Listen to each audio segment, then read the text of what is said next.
আসসালামু আলাইকুম এভরিওয়ান। আজকে আমি আপনাদের সাথে শেয়ার করব কিভাবে আপনারা 3 গজ পরিমাণ কাপড় দিয়ে একটি সুন্দর ডিজাইনের ড্রেস তৈরি করতে পারেন এবং এই ড্রেসটার মধ্যে হাতের কাজ রয়েছে। এখানে আপনারা দেখতে পাচ্ছেন যে জামাটির সামনের সাইডে কাজ করা রয়েছে উপর থেকে নিচে, এবং উপরের দিকে তেমন কোনো কাজ করা হয়নি। এবার আমি কাপড়টিকে 4 ভাঁজ করে নিয়ে উপর থেকে 6 ইঞ্চিতে একটা দাগ কেটে নিই এবং 7 ইঞ্চি একটা দাগ কেটে নিয়ে সেই দাগটাকে আমরা আমাদের ডিজাইনের সাথে বাঁকা করে কেটে নেব। তারপর আমি সামনে এখানে ভি নেক দেব। সামনের জন্য আমি এখানে নেকটা কাট করে নিচ্ছি।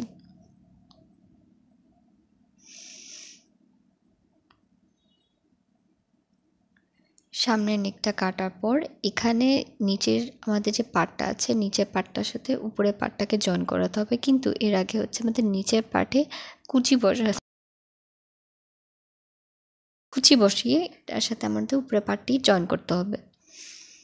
আপনারা দেখতে পাচ্ছেন এভাবে আমাদের কুচিগুলো বসাতে হবে এবং উপরে এটার সাথে জয়েন করে নিতে হবে।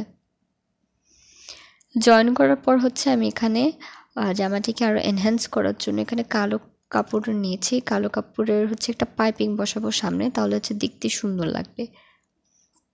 ঠিক একইভাবে আমরা পিছনে আমরা আমাদের সেলাইটি করে নেব। আমরা তারপর শোল্ডার জয়েন করে নেব। শোল্ডার জয়েন করার পর আমরা হাতা জয়েন করব এবং গলা জয়েন করে নেব। This is the final look of this dress. আপনারা দেখতে পাচ্ছেন জামাটার লুকটা এরকম হবে।